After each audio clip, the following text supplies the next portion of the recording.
പടിഞ്ഞാറൻ ഓസ്ട്രേലിയയിലെ പെർത്തിൽ ഇവിടുത്തെ വീക്കെൻഡ് കമ്മ്യൂണിറ്റി മാർക്കറ്റിലൂടെ ഞാൻ സഞ്ചാരം തുടരുകയാണ്. വളരെ സജീവമായ ഒരു മാർക്കറ്റ്. ഞായറാഴ്ചകളിൽ രാവിലെ മാത്രമേ ഇതുള്ളൂ. എന്റെ സുഹൃത്തുക്കളായ അലക്സും ഡെവിൻസുമാണ് എന്നെ ഇവിടേക്ക് കൊണ്ടുവന്നത്. എന്തും കിട്ടുന്ന ഒരു മാർക്കറ്റ്. തുണി, കുട്ടികൾക്കുള്ള കളിപ്പാട്ടങ്ങൾ, വീട്ടുപകരണങ്ങൾ, വീട്ടിലേക്ക് അത്യാവശ്യം വേണ്ട ഇലക്ട്രിക്കൽ ഫിറ്റിംഗ്സ്, സൗന്ദര്യവർദ്ധക വസ്തുക്കൾ, ഇങ്ങനെ എന്തും ഏതും. അതങ്ങനെ കണ്ടു നടക്കവെയാണ് ഇവരുടെ അടുത്തേക്ക് എത്തിയത്. ഇവർക്ക് കച്ചവടമൊന്നുമില്ല. ചന്തയിൽ വരുന്നവരെ രസിപ്പിക്കാനായി ഞായറാഴ്ച രാവിലെ ഗിറ്റാറുമായി ഇറങ്ങിയിരിക്കുന്നു. ഭാര്യയും ഭർത്താവുമാണെന്ന് തോന്നുന്നു, അല്ലെങ്കിൽ ഒരുമിച്ച് ജീവിക്കുന്നവരാകാം. ഇൻസ്ട്രുമെന്റൽ മ്യൂസിക്കാണ്. നൊട്ടേഷൻ തൂക്കിയിട്ടിട്ടുണ്ട്.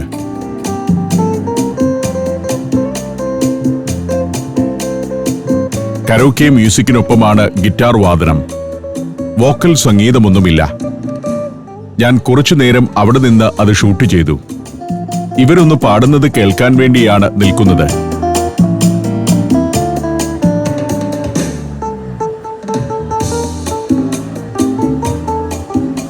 ചിലർ വന്ന് അവർക്കൊപ്പം ഡാൻസ് കളിക്കുന്നു, അല്പം പണമിടുന്നു. ഒരു ചൈനക്കാരിയാണിത്. അവരുടെ ഒരു രീതി ഇതാണ്. ഇങ്ങനെയുള്ള മ്യൂസിക് കണ്ടാൽ കൂടെ പാടുകയും ആടുകയും ഒക്കെ ചെയ്യും. കുറച്ചുനേരം ഡാൻസ് ചെയ്ത് കുശലം പറഞ്ഞ് അവർ പോകുന്നു. ടിപ്പ് കിട്ടുന്നതിനേക്കാൾ തങ്ങളുടെ കലയെ കുറച്ചുപേർക്ക് മുൻപിൽ അവതരിപ്പിക്കാനുള്ള ഒരവസരമായാണ് ഇതിനെ ഇവർ കാണുന്നതെന്ന് എനിക്ക് തോന്നി. പലരും വന്ന് കുറച്ച് ഡോളർ നൽകുന്നുണ്ട്. 50 സെന്റും $1, $2 ഓരോരുത്തരും നൽകുന്നത്. എന്റെ കൂടെയുള്ള അലക്സും പോയി QR കോഡ് സ്കാൻ ചെയ്ത് കുറച്ച് പണം ട്രാൻസ്ഫർ ചെയ്തു. ഇന്ത്യക്കാരൻ പണം കൊടുത്തത് അവർക്ക് അത്ഭുതമായെന്ന് തോന്നുന്നു. ഞങ്ങൾ നടത്തം തുടർന്നു. ഒരു ഭാഗത്ത് തട്ടുകടകളുണ്ട്. ഇവിടുത്തെ പ്രൊഫഷണൽ തട്ടുകടകൾ. പലതും വീട്ടിൽ നിന്നുണ്ടാക്കി കൊണ്ടുവന്നതാണ്. ചില സാധനങ്ങളൊക്കെ ഇവിടെ ഉണ്ടാക്കുന്നുണ്ട്. മലേഷ്യക്കാരുടെ സ്റ്റാളാണിത്. പക്ഷേ ഇവിടെ വിൽക്കുന്നത് പൂർണ്ണമായും മലേഷ്യൻ വിഭവങ്ങളാണെന്ന് പറയാനാവില്ല. കുറെ മലേഷ്യൻ വിഭവങ്ങളുണ്ട്. ലാറ്റിൻ അമേരിക്കയിലും മറ്റും ഞാൻ കണ്ടിട്ടുള്ള തരം വിഭവങ്ങളുമുണ്ട്. നല്ല ആളാണ് സ്റ്റാളിന് മുന്നിൽ. ഇത് മറ്റൊരു മലേഷ്യൻ തട്ടുകടയാണ്. ഇവിടെയുമുണ്ട് പലതരം വിഭവങ്ങൾ. അതിൻ്റെയൊക്കെ ചിത്രവും പേരും പ്രദർശിപ്പിച്ചിട്ടുണ്ട്. വാങ്ങിക്കൊണ്ടു പോകുന്നവർക്കായി പാത്രങ്ങളിൽ നിറയ്ക്കുന്നു. ഗ്ലൗസ് ഒക്കെ ഇട്ട് വളരെ വൃത്തിയായാണ് ഇതെല്ലാം ചെയ്യുന്നത്. അടുത്ത് തന്നെ തുർക്കി വിഭവം കിട്ടുന്ന ഒരു സ്റ്റാളുണ്ട്. ഗോസ്ലെമെ എന്നാണ് ഈ വിഭവത്തിന്റെ പേര്. അകത്ത് പച്ചക്കറികളും ഇലകളുമൊക്കെ വെച്ച് ഇങ്ങനെ ചുട്ടെടുക്കുന്നു. ചീര, കൂൺ, ഉരുളക്കിഴങ്ങ്, ഉള്ളി എന്നിവയെല്ലാം ഇതിനുള്ളിൽ വെക്കാറുണ്ട്. ടർക്കിഷ് ഗോസ്ലെമെ $18-20 അതിന്റെ വില. $20 എന്നാൽ 1200 രൂപയെന്ന് കൂട്ടിക്കൊള്ളണം. വേറൊരിടത്ത് ദോശ, ഊത്തപ്പം, പാനിപൂരി തുടങ്ങി ഇന്ത്യൻ, പ്രത്യേകിച്ച് സൗത്ത് ഇന്ത്യൻ വിഭവങ്ങൾ കിട്ടുന്ന കടയുമുണ്ട്. വീണ്ടും മുന്നോട്ട് നടക്കുമ്പോൾ ഇങ്ങനെ ഒരു കടയുണ്ട്. അതൊരു ബസ്സാണെന്ന് പിന്നീടാണ് മനസ്സിലായത്. അതിനകത്ത് മുഴുവൻ സ്വീറ്റ്സ് ആണ്. കുട്ടികളെ ആകർഷിക്കാനായി ലോലി ബസ് എന്ന് പേരിട്ട് ഒരു ബസ് കൊണ്ടുവന്നിരിക്കുകയാണ്. അതിനുള്ളിൽ ചോക്ലേറ്റുകളും ക്യാൻഡികളും നിറച്ചിരിക്കുന്നു. റാക്കുകളിൽ അതങ്ങനെ നിറച്ചു വച്ചിരിക്കുകയാണ്. കുട്ടികളുമൊത്ത് പേരൻസ് വരുന്നു, മിഠായികൾ വാങ്ങുന്നു. എല്ലാ ആഴ്ചയിലും വരുന്ന ബസ്സായിരിക്കാം. കുട്ടികൾ അതിനുവേണ്ടി കാത്തിരിക്കുകയും ചെയ്യും. ഇത് ക്യാൻഡികളാണ്. പലതരം ക്യാൻഡികൾ. നല്ല കച്ചവടമുണ്ട് ബസ്സിൽ. ഞായറാഴ്ചകളിൽ ഈ മാർക്കറ്റിലാണെങ്കിൽ മറ്റു ദിവസങ്ങളിൽ ഫെസ്റ്റിവലുകൾ ഉള്ളിടത്തോ ആളുകൾ കൂടുന്നിടത്തോ ബസ് കൊണ്ടുചെന്ന് കച്ചവടം തുടരും. ഇതാണ് ബസിന്റെ മുൻഭാഗം. ലോലി ബസ് കമ്പനിക്ക് ഇങ്ങനെ പല ബസ്സുകളുണ്ട്. വർഷത്തിൽ $50 ലക്ഷം മിഠായി കച്ചവടം നടത്തുന്നവരാണവർ. മറ്റൊരിടത്ത് കാറിന്റെ ഡിക്കിയിലാണ് ഒരാളുടെ കച്ചവട വസ്തുക്കളെല്ലാം. വേറൊരിടത്ത് വിചിത്രമായൊരു കാഴ്ചയുണ്ട്. ഒരു പിക്കപ്പിന്റെ പിറകിൽ 2 നിലയുള്ള ഒരു സംവിധാനം. കൂടുതൽ ശ്രദ്ധിച്ചപ്പോഴാണ് മനസ്സിലായത് ഇതൊരു ക്യാമ്പറാണ്. Pickup camper. പിക്കപ്പ് വണ്ടിയുടെ പിറകിൽ കയറ്റിവെച്ച് എവിടെയും കൊണ്ടുപോകാം. 3-4 പേർക്ക് രാത്രിയിൽ അതിൽ താമസിക്കുകയും ചെയ്യാം. അടിയിലെയും മുകളിലെയും നിലകളിൽ 2 പേർക്ക് വീതം. മുകളിലേക്ക് കയറാൻ അകത്തുകൂടി ഒരു ഗോവണിയുണ്ട്. മുകളിൽ ഒരു ടെന്റ് പോലെയാണ്. ടെന്റ് മൊത്തത്തിൽ മടക്കി വയ്ക്കാം. മടക്കി വെച്ചാൽ പിക്കപ്പിന്റെ പിൻഭാഗത്ത് നന്നായി ഒതുങ്ങിയിരുന്നുകൊള്ളും. ഇത് കേരളത്തിലും വരണമെന്ന് എനിക്ക് തോന്നി. ഒരു പിക്കപ്പും വാങ്ങി ആ ക്യാമ്പറുമായി പോയാൽ എവിടെ വേണമെങ്കിലും പാർക്ക് ചെയ്യാം. രാത്രിയിൽ സുഖമായി അതിൽ കിടന്നുറങ്ങാം. ഇതിന്റെ അടിയിൽ വിപുലമായ സ്റ്റോറേജ് സംവിധാനമൊക്കെയുണ്ട്. അലക്സിന് അതിനോട് വലിയ കൗതുകം തോന്നി. ചൈനീസ് പ്രോഡക്റ്റാണ്. പൊയർ എന്നാണ് ഈ മോഡലിന്റെ പേര്. നമുക്ക് ആവശ്യമുള്ളിടത്ത് അത് എത്തിച്ചു തരും. ഒരു ചൈനക്കാരിയാണ് കമ്പനി റെപ്രസെന്റേറ്റീവ്. അവരുടെ അടുത്ത് നിന്ന് ഡെവിൻസ് ഫോൺ നമ്പറും മറ്റും വാങ്ങി. കിടക്കാനുള്ള കട്ടിലിനടിയിൽ ഇങ്ങനെ സ്റ്റോറേജ് സംവിധാനമുണ്ട്. അതിൽ സാധനങ്ങൾ സൂക്ഷിക്കാം. ടൊയോട്ടയുടെ ഹൈലക്സ്, ഇസുസുവിന്റെ ഡിമാക്സ് തുടങ്ങിയ പിക്കപ്പുകളിലെല്ലാം ഇത് ഘടിപ്പിക്കാം. അത്യാവശ്യം വിശാലമാണ്. 2 പേർക്ക് നീണ്ടു നിവർന്ന് കിടക്കാനുള്ള ഫെസിലിറ്റിയുണ്ട്. മുകളിലും 2 പേർക്ക് കിടക്കാം. ഷാമിയാന പോലെ പുറത്തേക്ക് തള്ളി നിൽക്കുന്ന ഭാഗമൊക്കെ ഉണ്ടാക്കാൻ പറ്റും. ടോയ്ലറ്റ് ഇല്ല എന്നതാണ് പോരായ്മ. ചൈനയിലെ ഗ്രേറ്റ് വാൾ കമ്പനിയാണ് ഈ ക്യാമ്പർ നിർമ്മിക്കുന്നത്. ഡെവിൻസിന് ആ ക്യാമ്പറിനോട് ഒരു കൗതുകമുണ്ടെന്ന് എനിക്ക് തോന്നുന്നു. കൂടുതൽ ഡീറ്റെയിൽസ് ആ സ്ത്രീ പറഞ്ഞു കൊടുക്കുന്നുണ്ട്. തൊട്ടടുത്ത് ഇങ്ങനെയുള്ള കടകളുണ്ട്. മറ്റു വാഹനങ്ങളിൽ കെട്ടിവലിച്ചു കൊണ്ടുവരുന്ന കിയോസ്കുകൾ. ചെറിയ കടകളാണ്. ഡോണറ്റ്സും മറ്റു വിഭവങ്ങളുമൊക്കെ അവയിൽ കിട്ടും. വേറൊരിടത്ത് ടെന്റ് അടിച്ച് അതിനുള്ളിലാണ് കച്ചവടം. ഇദ്ദേഹം നടത്തുന്നത് ഹോട്ട് ഡോഗിന്റെ വിൽപ്പനയാണ്. ഇങ്ങനെ തത്സമയം ഹോട്ട് ഡോഗ് ഉണ്ടാക്കി വിൽക്കുന്നത് ഞാൻ കഴിഞ്ഞ ദിവസം കണ്ടിരുന്നു. പിളർന്ന ഒരു ബ്രെഡിനകത്ത് മൊരിച്ച സോസേജ് വെച്ച് അതിൽ പല സോസുകളോ കെച്ചപ്പോ ചേർത്ത് കൊടുക്കുന്നു. അതിനും ധാരാളം ആവശ്യക്കാരുണ്ട്. അത് കഴിച്ചുകൊണ്ടിങ്ങനെ നടക്കാം. ഇവിടെ പട്ടിക്കുള്ള ചില വിഭവങ്ങളാണ്. അലക്സ് പറയുന്നത് ചിലർ ഇത് വാങ്ങി സൂപ്പ് ഉണ്ടാക്കിക്കളയുമെന്നാണ്. പന്നിയുടെ കാല്, കുളമ്പ്, ചെവി, വാരിയല്ല് എന്നിങ്ങനെ പലതുമുണ്ട്. എല്ലാം വലിയ കഷ്ണങ്ങളാക്കി ഉണക്കിയെടുത്തതാണ്. കശാപ്പ് കേന്ദ്രങ്ങളിൽ നിന്ന് വാങ്ങി വിൽപ്പനയ്ക്ക് കൊണ്ടുവരുന്നതാണിവ. കുറെ നേരം ഞങ്ങൾ ആ മാർക്കറ്റിൽ ചെലവഴിച്ചു. ഇനി മടങ്ങാം.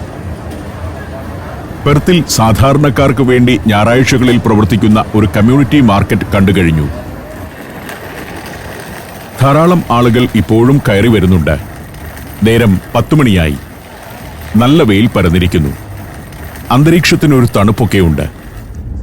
ഇന്ന് ഉച്ചവരെ ഡെവിൻസ് എന്നെ പെർത്തിലെ പല കാഴ്ചകളിലേക്ക് കൊണ്ടുപോവുകയാണ്. അടുത്തതായി ഇവിടുത്തെ ഒരു ബീച്ചിലേക്ക് പോകാനാണ് ഞങ്ങളുടെ തീരുമാനം. വുഡ്മാൻ പോയിന്റ് എന്നൊരു ബീച്ചുണ്ട് ഇവിടെ. അവിടേക്ക് പോകുമ്പോൾ പെർത്തിന്റെ നഗരത്തിന് പുറത്തുള്ള കാഴ്ചകളാണിത്. പലതരം സ്ഥാപനങ്ങൾ. വാഷ് വർക്ക്സ് എന്ന കാർ വാഷ് സ്ഥാപനം. അത്തരം നല്ല ഫെസിലിറ്റികൾ നമ്മുടെ കേരളത്തിലും വന്നു കഴിഞ്ഞല്ലോ. പെർത്തിന്റെ പ്രാന്തപ്രദേശമാണിത്.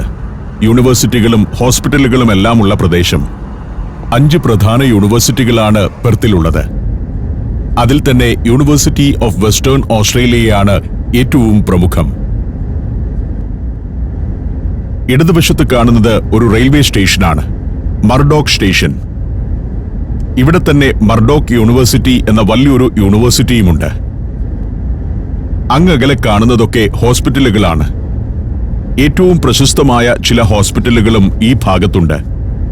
മുന്നോട്ട് വീണ്ടും പോകുമ്പോൾ ഇടതുവശത്ത് ഈ കാണുന്ന മരക്കൂട്ടത്തിനകത്താണ് മർഡോക്ക് യൂണിവേഴ്സിറ്റി. വമ്പൻ ഒരു ക്യാമ്പസാണ് MU എന്ന ചുരുക്കപ്പേരിൽ അറിയപ്പെടുന്ന മർഡോക്ക് യൂണിവേഴ്സിറ്റിയുടേത്. വെസ്റ്റേൺ ഓസ്ട്രേലിയ യൂണിവേഴ്സിറ്റിയുടെ മുൻ ചാൻസലർ വാൾട്ടർ മർഡോക്കിന്റെ പേരിലുള്ള യൂണിവേഴ്സിറ്റി. ഈ ക്യാമ്പസ് നമ്മളെ അത്ഭുതപ്പെടുത്തും. ലോൺ പിടിപ്പിച്ച മരങ്ങൾ തിങ്ങി വളരുന്ന ഒരു ക്യാമ്പസ്. നമ്മുടെ കാലിക്കറ്റ് യൂണിവേഴ്സിറ്റിയൊക്കെ ഈ വിധം സുന്ദരമാക്കാവുന്നതാണ്. 1/4 ലക്ഷത്തോളം വിദ്യാർത്ഥികളുണ്ട് മർഡോക്ക് യൂണിവേഴ്സിറ്റിയിൽ. 3100 ജീവനക്കാരും. സിറ്റി സർവീസ് ബസ്സാണ് ഈ കടന്നു പോകുന്നത്. ടിക്കറ്റ് എടുക്കാതെയും യാത്ര ചെയ്യാവുന്ന ബസ്.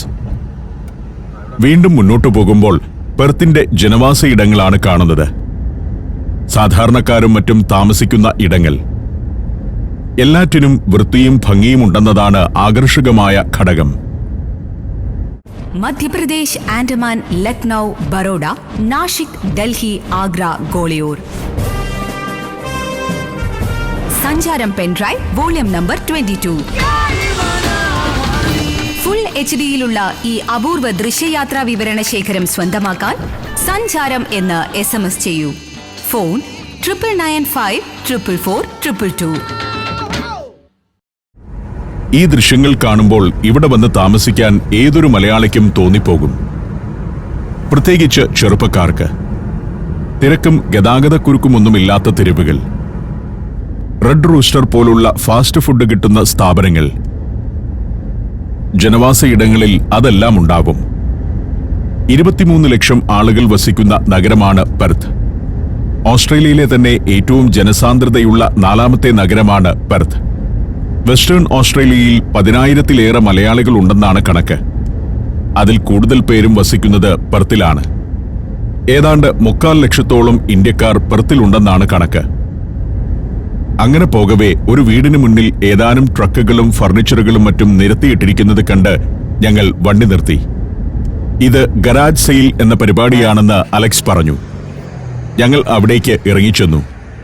വീടൊഴിഞ്ഞു പോകുന്നവർ തങ്ങൾക്കിനി വേണ്ടാത്ത വീട്ടുപകരണങ്ങളൊക്കെ മുറ്റത്ത് ഇങ്ങനെ പ്രദർശിപ്പിക്കും. ചിലർ സൗജന്യമായി നൽകും, മറ്റു ചിലർ വിലയിട്ട് വിൽക്കുകയും ചെയ്യും. അതിന് ഗരാജ് സെയിൽ എന്നാണ് പറയുക. കുറേ സാധനങ്ങളുണ്ട്. സൈക്കിൾ, വീൽചെയർ, ഐസ് ബോക്സ്, ബാരലുകൾ, സോളാർ പാനൽ, പ്ലേറ്റുകൾ, പാത്രങ്ങൾ എന്നിങ്ങനെ കുറേയേറെ സാധനങ്ങൾ. ഒരു വീട്ടിൽ സാധാരണഗതിയിൽ കാണുന്ന എല്ലാമുണ്ട്.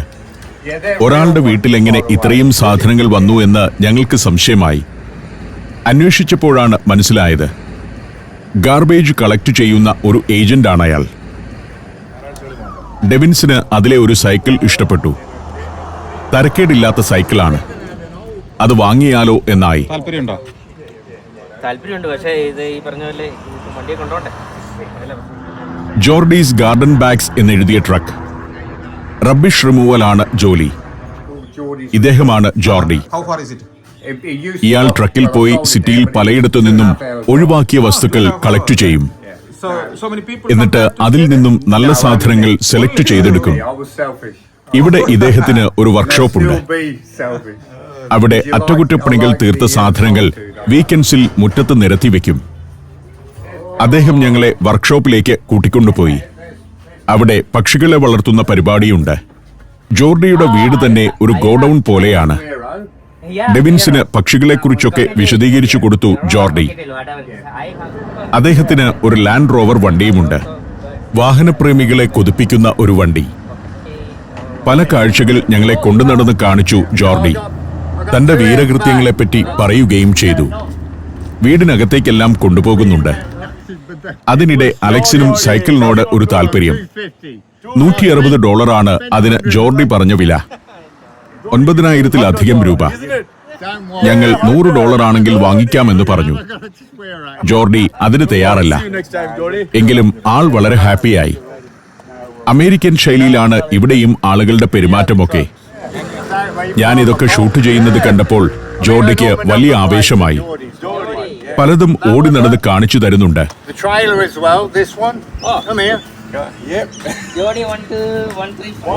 വീടിന് മുന്നിൽ റോഡരികിൽ ഗരാജ് സെയിൽ എന്നും ഡോഗ് ബെഡ്സ് എന്നും ബോർഡ് വെച്ചിരിക്കുന്നു. ഗാർബേജ് കളക്ട് ചെയ്യുന്നതിനായി 2 ട്രക്കുകളുണ്ട് ജോർഡിക്ക്. അടുത്ത ഞായറാഴ്ച വരാം, കുറച്ച് സാധനങ്ങൾ വാങ്ങാമെന്നെല്ലാം അലക്സ് പറഞ്ഞു. ജോർഡി സന്തോഷപൂർവ്വം ഞങ്ങളെ യാത്രയാക്കി. ഞങ്ങൾ അവിടെ നിന്നും യാത്ര തുടർന്നു. ലോൺ പിടിപ്പിച്ച് സുന്ദരമാക്കിയിരിക്കുന്ന വീട്ടുമുറ്റങ്ങളൊക്കെ കണ്ടുകൊണ്ടാണ് പോകുന്നത്. മനോഹരമായ വീടു പരിസരങ്ങൾ. വീടിന്റെ മുറ്റമൊക്കെ ഇങ്ങനെ വൃത്തിയായി കിടക്കണമെന്നത് തന്നെ ഇവിടെ ഒരു നിയമമാണ്. അത് പുല്ലുവെട്ടി ഒരുക്കിയിട്ടില്ലെങ്കിൽ മുനിസിപ്പാലിറ്റി ജോലിക്കാർ വന്ന് ചെയ്യും. അതിന്റെ ഫീസും ഫൈനും കൂടി ചേർത്ത് വലിയൊരു തുക വീട്ടുടമയ്ക്ക് നൽകേണ്ടിയും വരും. അതായത് ഇവിടെ വീട്ടുപരിസരമൊക്കെ ഇങ്ങനെ വൃത്തിയായി കിടക്കുന്നത് സ്വാഭാവികമായി സംഭവിക്കുന്നതല്ലെന്ന് അറിയണം. പ്രകൃതിയുടെ ഗുണം കൊണ്ട് ഉണ്ടാവുന്നതുമല്ല, ആളുകൾ വൃത്തിയാക്കുന്നതാണ്. മലയാളികളും ഇവിടെ എത്തിയാൽ ഈ ജോലിയൊക്കെ ചെയ്യുന്നുണ്ട്. ജോൺ ഗ്രഹാം റിക്രിയേഷൻ റിസർവ് എന്ന സ്ഥലത്തുകൂടിയാണ് ഇപ്പോൾ പോകുന്നത്. ഞങ്ങൾ ബീച്ച് ഏരിയയോട് അടുക്കുകയാണ്. ആളുകൾക്ക് റിക്രിയേഷന് വരാവുന്ന ഒരിടം. ഇതിനകത്ത് ക്യാമ്പ് ചെയ്യുകയുമാവാം. ഒരു ഭാഗത്ത് വലിയൊരു മൈതാനമുണ്ട്. വുഡ്മാൻ പോയിന്റ് പ്ലേ ഗ്രൗണ്ട് എന്നാണ് ഇതറിയപ്പെടുന്നത്. വലിയൊരു പുൽമേടാണ്. ഒരു ഭാഗത്ത് ബാർബിക്യൂവിനുള്ള സ്റ്റൗ സെറ്റ് ചെയ്തിട്ടുണ്ട്. അലക്സ് അത് കാണിച്ചു തന്നു. വൈദ്യുതി കൊണ്ട് പ്രവർത്തിക്കുന്ന സ്റ്റൗ ആണ്. ഫ്രീ ആയി ഇത് ഉപയോഗിക്കാം. ബട്ടൺ അമർത്തിക്കഴിഞ്ഞാൽ സ്റ്റൗ ചൂടാവും. മത്സ്യം ഗ്രില്ല് ചെയ്യുന്നതിനാണ് ആളുകൾ ഇത് കൂടുതലും ഉപയോഗിക്കുക. ബീച്ചിൽ പോയി മീൻ പിടിക്കാം. അതാണ് ഇവിടെ കൊണ്ടുവന്ന് ബാർബിക്യൂ ചെയ്യുക. ഒറ്റ കാര്യമേ ഉള്ളൂ, ഉപയോഗിച്ച ശേഷം ഇത് ക്ലീൻ ചെയ്തിടണം. ഇങ്ങനെയുള്ള പബ്ലിക് ഫെസിലിറ്റികൾ ഇവിടെ പൊതു ഉപയോഗത്തിനുള്ള സ്ഥലങ്ങളിലെല്ലാമുണ്ട്. അക്കാണുന്ന നീളൻ കെട്ടിടമാകട്ടെ ടോയ്ലറ്റ് കോംപ്ലക്സും. അതിനോടനുബന്ധമായി അപ്പുറം ഒരു റെസ്റ്റോറന്റുമുണ്ട്. ഇവിടെ ക്യാമ്പ് ചെയ്യുന്നവർക്ക് ഭക്ഷണമുണ്ടാക്കാനും ടോയ്ലറ്റിൽ പോകാനുമെല്ലാമുള്ള സൗകര്യങ്ങൾ.